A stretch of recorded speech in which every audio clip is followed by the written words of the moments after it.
சகாபாக்கள் பெருமானாருடைய அந்த ஷஃபாத் நாளை மறுமையில வேண்டும். நமக்காக ஒவ்வொரு நபிமார்களுக்கும் அல்லாஹ் ரப்பல் ஆலமீன் ஒரு துவாவை கொடுத்திருக்கிறார் உலகத்துல. அதை கேட்டா கபூலியத்து தான், அந்த துவாவை கேட்டா கபூலியத்து தான். ஆனா ஸல்லல்லாஹு அலைஹி வஸல்லம் மட்டும் அந்த துவாவை யாருக்காக வைத்திருக்கிறார்கள்? உம்மத்துக்காக வச்சிருக்காங்க. கடைசி நேரம் இறக்கின்ற தருவாயில் கூட அவர்களுடைய வாயிலிருந்து வந்த வார்த்தை, இறைவா என்னுடைய உம்மத்தினுடைய பாவத்தை மன்னிச்சிரு, அவங்களுக்கு கொடுக்கக்கூடிய சக்கராத்துடைய வேதனையை எனக்கே கொடுத்துரு.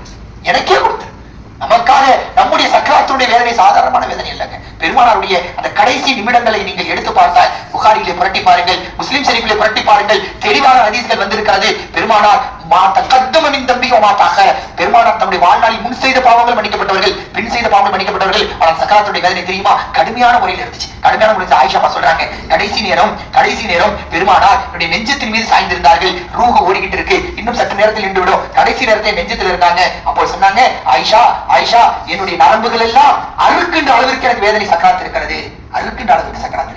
எந்த பாவம் செய்ய பெருமானார் அறுக்கின்ற அளவுக்கு எனக்கு சக்கராத்துடைய வேதனை இருக்கு. ஆயிஷா கிட்ட யார சொல்லலாம், இதுக்கு என்ன காரணம் கேட்கும் பொழுது, ஹைபர் யுத்தத்துக்கு ஏற்கனவே ஒரு தடவை போனேன். அப்போ யூத பெண்மணி என்ன செஞ்சாங்க, என்ன டெஸ்ட் பண்றதுக்காண்டி விஷம் தோய்த்த கறியை கொடுத்தாங்க. நான் சாப்பிட்டேன். அது இப்ப வரைக்கும் என்ன செய்து எனக்கு சிரமத்தை கொடுக்குது ஆயிஷாமா என்று ஆயிஷாவுடைய அந்த நெஞ்சத்திலே சாய்ந்திருந்தார்கள். ஆயிஷாமா பெருமையா சொல்லுவாங்களாம். ஆயிஷாமா மற்ற பெண்மணிகள் எல்லாம் பார்த்தா பெருமையா சொல்லுவாங்களா, ஸல்லல்லாஹு அலைஹி வஸல்லம் மனைவிமார்கள் 11 பேர் இருந்தாலும் மற்றவங்களுக்கு கிடைக்காத ஒரு சலுகை, ஒரு வாய்ப்பு என் வாழ்க்கையில் கிடைச்சிருக்கு. என்ன வாய்ப்பு தெரியுமா? பெருமானாருடைய உயிர் பிரிந்தது என்னுடைய நெஞ்சத்தில். பெருமானாருடைய இறுதி உணவு என்னுடைய எச்சில். என்ன தெரியுமா? பெருமானார் சொன்னார்கள், ஒரு மிஸ்வாக்கு, நான் மிஸ்வாக் செய்யணும் ஆயிஷா, மிஸ்வாக் செய்ய ஆசைப்படுறேன். உடனே தன்னுடைய சகோதரர் அப்துல் ரஹ்மானை அழைக்கிறார். ஆயிஷாமா கூப்பிட்டு என்ன செய்யறாரு, மிஸ்வாக் குச்சி எடுத்துருவான். கொண்டு வந்தாங்க. ஆயிஷாமா வாயில வச்சு கடிச்சு அதை வச்சு ஸல்லல்லாஹு அலைஹி வஸல்லம் விளக்கி விட்டாங்க. அதான் கடைசி உணவு.